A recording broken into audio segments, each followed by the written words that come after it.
Saudações cristãs a todos aqueles que visitam este canal. Eu sou o pesquisador Marcos Lopes. Bem, no dia de hoje nós vamos explorar e analisar um vídeo que se encontra na internet, ok? Esse vídeo ele tem por título Como Travar um Calvinista. Este é o título do vídeo, né, que nós vamos estar analisando como travar um calvinista. Esse vídeo é do pastor Elias Soares, do qual conheço pessoalmente. Já fizemos palestras juntos, apologéticas. Queria dizer primeiramente que o meu vídeo não é um ataque à pessoa dele, muito pelo contrário. Eu estou trabalhando ideias e conceitos bíblicos, exposição da palavra de Deus, e não algo contra a pessoa dele, ok? Mas, quando uma pessoa, ela procura escrever, fazer vídeos, fazer artigos, o que essa pessoa, ela diz, o que ela declara, tem que ser analisado à luz das Escrituras. Né? E como nós amamos as Escrituras, vamos começar com Jonas, capítulo 2, versículo 9, que diz assim, Jonas 2 e 9. Mas eu, com um cântico de gratidão, oferecerei sacrifício a ti. O que eu prometi, cumprirei totalmente. A salvação, ela vem do Senhor. A salvação, ela vem do Senhor. Bem, é uma pergunta que é levantada na série de 2 vídeos do pastor Elias Soares, a pergunta que travou os calvinistas. Bem, você poderá ver também no meu canal, eu vou deixar neste vídeo, ok? Embaixo o link também, mais sobre essa questão de perda de salvação, onde eu também analisei e refutei o vídeo do pastor Temi Lima, onde ele dizia que o título do seu vídeo estava escrito Uma Soteriologia Estranha. Então, eu fiz ali uma série também, está aqui nesse canal, vou deixar o link aqui abaixo. Você poderá ter mais informações sobre essa questão desse dogma da perda da salvação. Bem, como travar um calvinista é um vídeo do pastor Elias Soares, pastor da Assembleia de Deus, Ministério Ipiranga, uma pessoa muito conhecida por fazer rádio, escrever livros, ok? De fato, ele faz um bom serviço concernente à refutação da seita adventista do sétimo dia. Tem um ótimo livro escrito sobre esse assunto e realmente tem feito um trabalho nobre nesse sentido. Mas, como é de costume, no Brasil, os apologetas brasileiros, eles costumam contar histórias deploráveis sobre os reformadores, fazem muitos espantalhos da teologia reformada também. Né? Alguns chegam a dizer de que, por exemplo, Calvino adorava Maria, por exemplo. Então, no universo e nesse contexto brasileiro que nós vivemos, se faz necessário também a contra-resposta. Ou seja, devemos ser verdadeiros em tudo que nós fazemos, porque, afinal de contas, nós somos da verdade. Se somos da verdade, devemos lutar pela verdade, e a verdade é o Senhor Jesus Cristo, e a sua palavra que está aqui na terra, ela está apresentando as verdades de Deus. Então, quando o pastor Elias Soares faz uma pergunta, dizendo que não seria possível, de certa forma, um monergista responder, né, certamente ele deve estar se dirigindo a um calvinista principiante ou um neófito, né? Alguém com mais experiência vai perceber que há respostas para todas as perguntas bíblicas que forem apresentadas, né, por qualquer pessoa. Pois se um cristão ele conhece as Escrituras e ele é balizado por ela, então não existe perguntas que não tenham respostas e respostas bíblicas. É um fato isso daí. Então, quando um apologista, um apologeta, né, faz uma exegese de um texto e não se serve de toda a hermenêutica e a arte da interpretação bíblica, a gente pode incorrer em erros, e erros graves, mesmo usando os originais gregos. Ok? A pessoa ela deve se preocupar não somente com a língua original, mas também com as regras da interpretação da Bíblia. Além do fator histórico, senão a sua exegese ela vai ficar praticamente incompleta, vai ficar deficiente, ok? Bem, se o pastor Elias ele é consciente também da doutrina que ele crê, ele acredita ser arminiano, não é isso? Ele deveria tirar todos os livros de teologia reformada que ele vende na sua livraria. E por que ele deveria agir assim? Ora, se a teologia reformada ela é um grande mal, por exemplo, constitui-se numa heresia de perdição, então por que ele venderia lá livros de teólogos calvinistas? Né? Isso não tem senso nesse tipo de coisa. Ah, mas aí você vai falar assim, não, mas ele vende os livros lá. Os livros, ela é uma livraria, tem que vender de tudo. Bem, se eu tenho que vender de tudo, então eu tenho que vender Benihim, eu tenho que vender livros adventistas. É assim que funciona? Então, a gente precisa entender que devemos agir, né, em consonância com aquilo que a gente acredita. Né? Caso contrário, a gente vai, dentro de uma ética, dentro de um raciocínio bíblico, a gente vai estar em conflito com aquilo que a gente acredita. Né? Então, por exemplo, sobre as questões das igrejas que acreditam não na perda de salvação, mas na perseverança dos santos, tá? Na perseverança eterna daqueles que servem a Deus, existem igrejas fora a presbiteriana que também não acreditam na perda de salvação. Por exemplo, nós encontramos a Igreja Vida Nova, a Igreja de Deus, o Caminho Antigo, a Igreja Evangélica Cristo Vive, o Ministério Beré de Angola, a Igreja de Cristo no Brasil, certo? E talvez poucas outras, né? Possam existir que acreditam na perseverança do santo. Além dessas igrejas citadas, podemos citar igrejas não pentecostais, por exemplo, algumas batistas, né, não acreditam na perda de salvação, os presbiterianos não acreditam na perda de salvação, do cristão verdadeiro, estou falando, tá bom? A perda de salvação do cristão que verdadeiramente Deus chama. Então a igreja evangélica também congregacional e a igreja evangélica reformada, elas também não acreditam na perda de salvação. Bem, quando o pastor Elias Soares ele se propõe a fazer este vídeo, né, a pergunta que travou os calvinistas, eu vejo aí pelo menos alguns problemas. Pelo menos uns problemas que ele tem que enfrentar quando ele adere a este dogma. Por exemplo, o primeiro problema que eu vejo nessa questão do vídeo do pastor Elias Soares seria o seguinte: a sua exegese deficiente.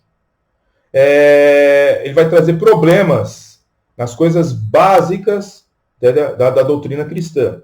Tá bom? Então, essa exegese deficiente, ela vai criar problemas. Eu percebo uma interpretação particular e não uma interpretação como deve ser feita. Isso eu vou trazer no próximo vídeo, tá bom? O segundo problema que eu vejo ao pastor Elias Soares fazer este vídeo, né, seria o seguinte: esse ensino de perda de salvação é um ensino que entra em conflito com a doutrina da justificação, da adoção, da santificação.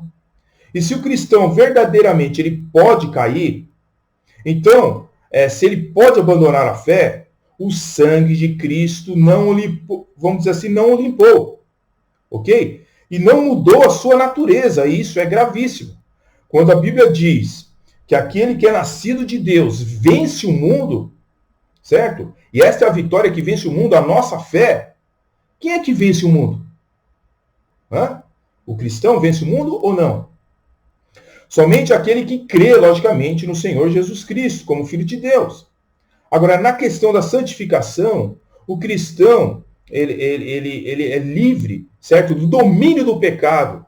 E ele não pode ser escravizado novamente pelo pecado, conforme Romanos 6, versículo 14, que você pode conferir na sua Bíblia.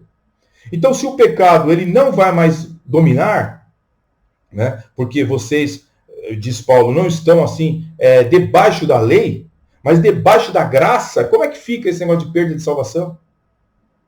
Então a gente começa então a entrar por um problema muito sério, que é o problema doutrinário. Então você começa a acreditar em perda de salvação, significa negar a justificação pela fé. E quando o pastor Elias diz que o crente perde a salvação, então essa salvação ela é ineficaz, ela é imperfeita para perdoar e nos absorver de nossos pecados. Logo, Cristo não foi o nosso sacrifício suficiente. Então, quando nós observamos esses detalhes e sabemos que Cristo pode não nos perdoar dos nossos pecados, porque nós vamos voltar, né, para o mundo, esse dogma ele torna Cristo, né, um verdadeiro absurdo, né? Crer num Salvador totalmente eficaz. Né? E praticamente esse dogma da perda de salvação, ele torna Cristo um Salvador fraco, ineficiente, e Satanás forte, a ponto de arrebatar as suas ovelhas. Bem, isso se constitui um verdadeiro absurdo. Né? O dogma da perda de salvação, ela vai fazer com que Cristo receba uma noiva defeituosa. Porque uma vez que os membros do corpo de Cristo sejam retirados da igreja, vamos dizer assim, por sutilezas do diabo, então a noiva ela vai ser entregue a Cristo defeituosa, faltando uma parte do corpo. Né? Imaginemos que você vai se casar com uma mulher de um olho só, por exemplo, ou só de uma perna, né? Ou que não tem um órgão do corpo. Tá? Existem pessoas que casam com pessoas assim, não há problema nenhum.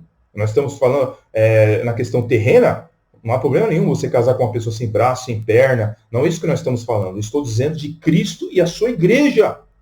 Ok? Agora, a palavra de Deus nos mostra, certo, em Apocalipse 5, versículo 9 e versículo 10, de que Cristo, né, com o seu sangue, né, ele nos resgatou totalmente e nos purificou, e reinaremos com ele na terra como reis e sacerdotes. Então dizer que o cristão evangélico pode perder a salvação, ele nega essa doutrina, a eficácia do sacrifício de Cristo. Então veja aqui, o primeiro problema, está sendo feito uma exegese deficiente. O segundo problema, esse ensino da perda da salvação envolve conflitos com as doutrinas centrais do Evangelho. Terceiro problema, a perda de salvação é algo, por mais incrível que pareça, algo do catolicismo romano.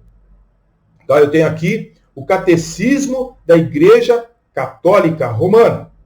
Se você abrir aqui o catecismo, ensina justamente isso, certo? Ensina perda de salvação, ok? E é isso que os reformadores lutaram tanto para extirpar este ensino. E hoje nós vemos esse ensino sendo disseminado entre os evangélicos. Mas veja, os padres da igreja apresentam este sacramento como a segunda tábua da salvação, pois do naufrágio que é a perda da graça, ou seja, eles dizem que pode acontecer então a perda da graça, a perda da salvação, e também, aliado a isto, nós temos também o Concílio de Trento, que é um concílio da Contra-Reforma, ou seja, era um concílio que lutava contra as doutrinas da Reforma Protestante. E no dia 13 de janeiro de 1547, né, foi formulado, então, decretado pelo Concílio Católico de Trento, que se alguém disser com absoluta certeza que certamente ele recebeu o grande dom da perseverança final, que seja anátema, Ou seja amaldiçoado essa pessoa que acredita na perseverança dos santos, a doutrina bíblica, né, da perseverança dos santos. Então, o Concílio de Trento diz na seção 6ª, no capítulo 16, no 16º cânon, ensina isso. Que você acreditar no que a Bíblia ensina, então, é anátema, você seja anátema. Então, você pode dizer assim, não, mas existem muitas doutrinas do catolicismo, né, romano que de fato são verdadeiras, como a doutrina da Trindade, a divindade de Jesus Cristo, né? Mas há muita doutrina também antibíblica, né? A maioria das doutrinas hoje professada pela a Igreja, pelo catecismo da Igreja Católica Romana, né? Infelizmente, eles expressam 5 pontos do atual arminianismo. São expressados nesse catecismo aqui, que uma hora a gente pode até mostrar para vocês. Mas o que ocorre é o seguinte.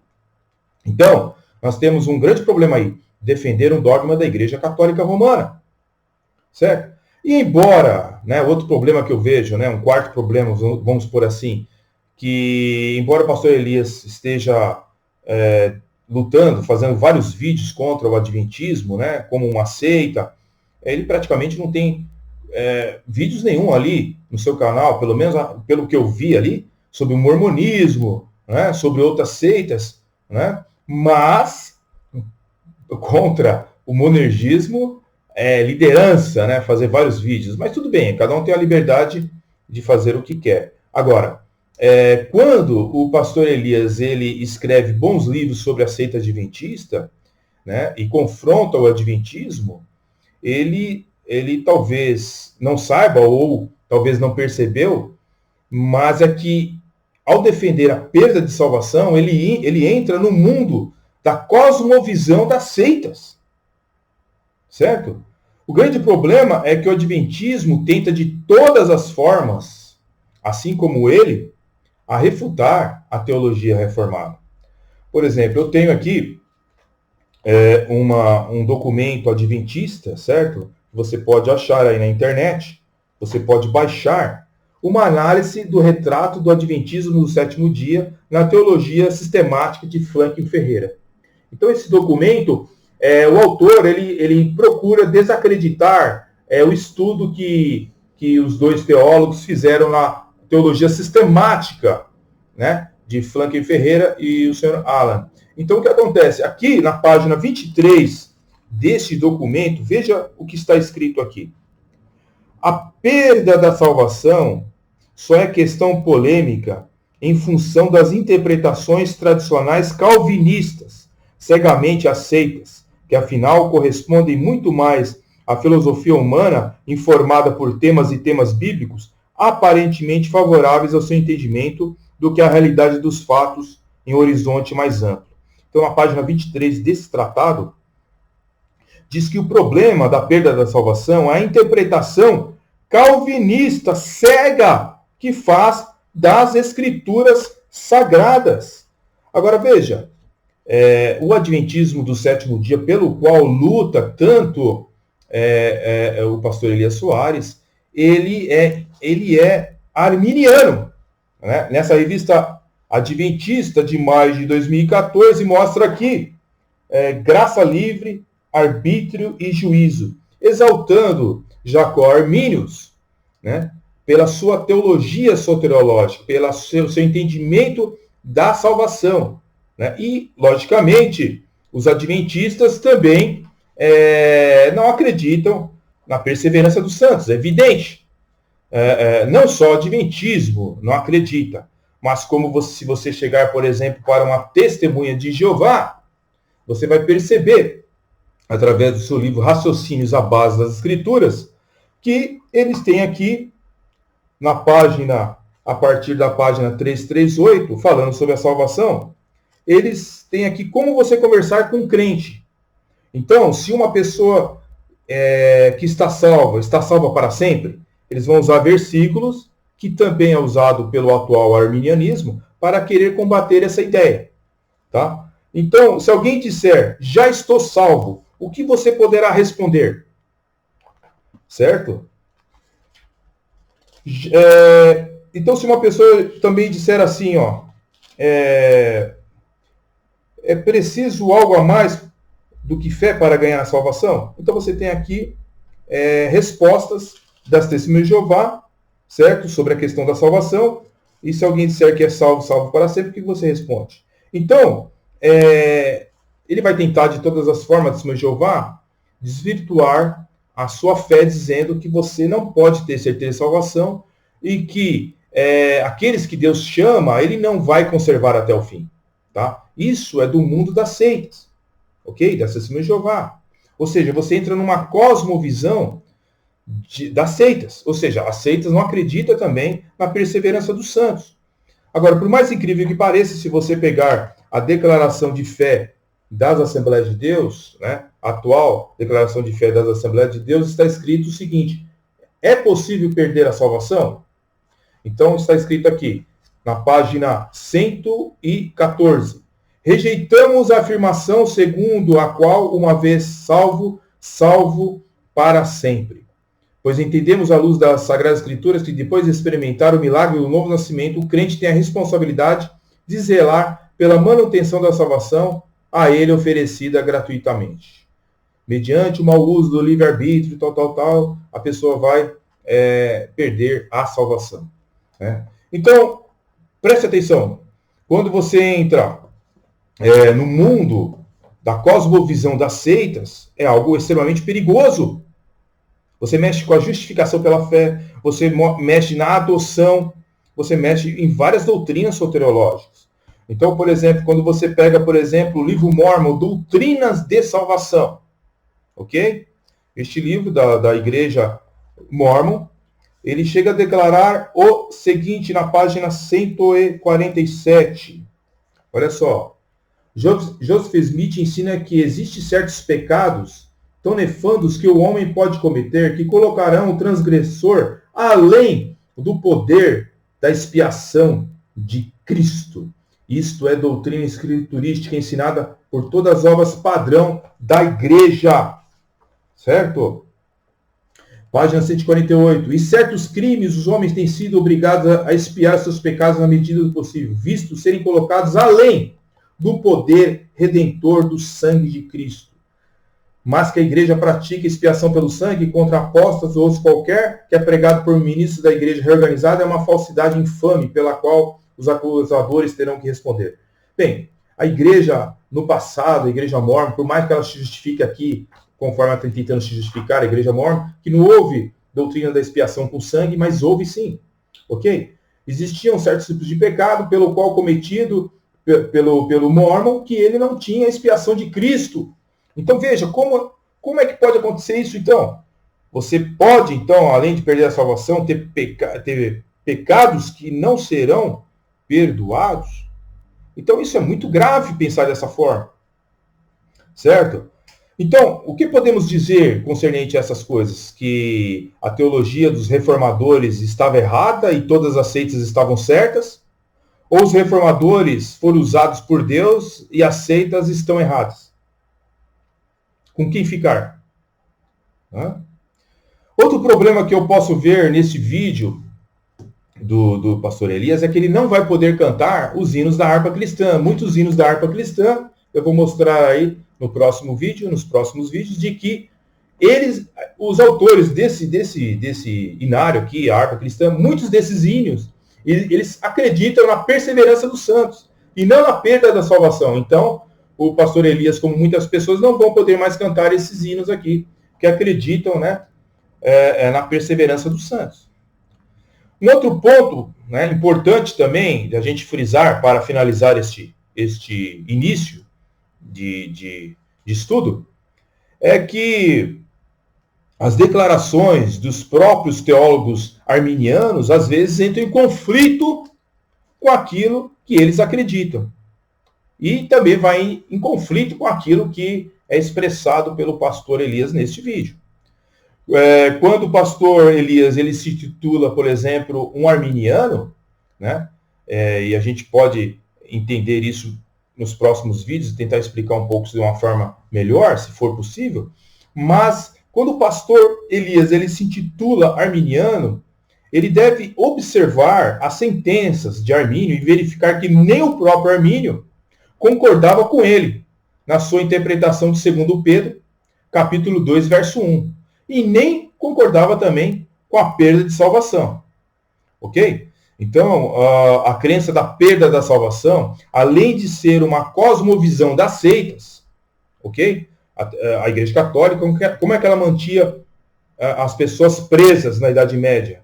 Através do medo, através da perda da salvação, certo? E as demais seitas nos dias de hoje também. Agora, o que acontece? Com essa crença do dogma da perda da salvação, você entra na cosmovisão das seitas. E, praticamente, esse ensino da perda da salvação, ele veio após um ano a morte de Armínio e começou a ser ensinado pelos remonstrantes em 1610, ok? Mas nem o Jacó Arminius, o teólogo Jacó Arminius, concordava com o vídeo do Elias Soares, pastor Elias Soares. Veja bem, se você pegar aqui esta obra, As Obras de Armínio, volume 2, tá? Você vai perceber o seguinte aqui, que na página 245, eu vou ler para vocês aqui, volume 2, página 245, Jacó Arminius diz que esses falsos mestres de 2 Pedro, capítulo 2, verso 1, eles eram pessoas que pertencem aos não regenerados. Aos não regenerados, página 245. Tá? Então,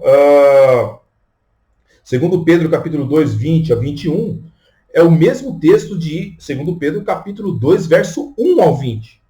Tá? Então, aqui, 2 Pedro, capítulo 2, verso 20 e 21, né, pertence essas pessoas aos não regenerados. E nós sabemos que Jacó Arminius, ele era um exegeta, conhecedor de latim, conhecedor de grego, ok? Então, o seu vídeo, no caso, pastor Elias, ele vai contra o que Jacó Arminius está mostrando no seu livro, tá bom? Outra coisa também, Jacó Arminius, ele não acreditava na perda de salvação, tá? Ele deixou isso em aberto. Infelizmente, os seus discípulos distorceram os seus ensinos, tá? Mas ele diz aqui na obra Armínio e suas declarações de sentimentos, tá bom? Na página 192 e 193, que ele não acreditava no livre-arbítrio como um referencial para a salvação do homem, um meio pelo qual poderia o homem ser salvo, tá? Além do que, ele não acreditava nisso, como ele não acreditava também, tá? Ele não acreditava também que o crente poderia perder a salvação. Basta você ver esse livro, escrito por Jacó Arminius, página 194, A Perseverança dos Santos. Tá? Então, Jacó Arminius, eu não posso ler, senão demanda muito tempo, mas você pode ler na sua casa para ver que a gente não está fazendo cortes e nem recortes, tá bom? Usando de malícia para com o texto. Mas veja bem, concernente à perseverança dos santos, acredito que todos que foram enxertados em Cristo pela fé verdadeira, tendo sido feitos participantes do seu espírito doador de vida, possuem força espiritual suficiente para lutar contra Satanás, o pecado, o mundo e a sua carne, e para ganhar vitória sobre esses inimigos. Contudo, nada disso em momento algum sem a perpétua assistência da graça do mesmo Espírito Santo. Por seu Espírito, Jesus Cristo os auxilia e apoia em todas as suas tentações e os guarda de cair. Vamos ler de novo? E os guarda de cair. Contanto, permaneçam diligentes em guarda e implorem sua assistência. Ou seja, a sua humildade, reconhecendo que a sua salvação vem do Senhor e que não é pelos seus próprios esforços. Ok?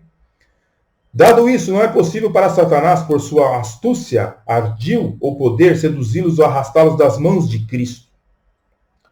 Eu acredito que seria construtivo e mesmo necessário em nossa primeira reunião, diligente pesquisar as Escrituras para discernir se é possível que alguns indivíduos, através da negligência, percam sua existência em Cristo.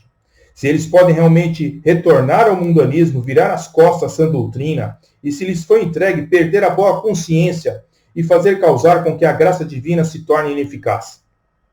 Portanto, eu firmemente declaro que jamais ensinei que um verdadeiro crente, quer total ou finalmente, caia da fé e pereça, mas não nego que existem passagens da Escritura que parecem indicar isso. Mas ele, mesmo Armínio, nunca ensinou essas coisas nas igrejas que ele passou. Ok? Bem, então, no próximo vídeo, nós vamos continuar esse estudo e análise do vídeo do pastor Elias Soares, Como Travar um Calvinista. E vamos desenvolver um pouco mais o nosso raciocínio dentro das Escrituras, dentro da interpretação correta, para que possamos ter o verdadeiro entendimento das Escrituras Sagradas concernente a este tão importante ensino. Ok? Deus abençoe as vossas vidas, fiquem na paz e até o próximo vídeo. Fiquem na paz de Cristo.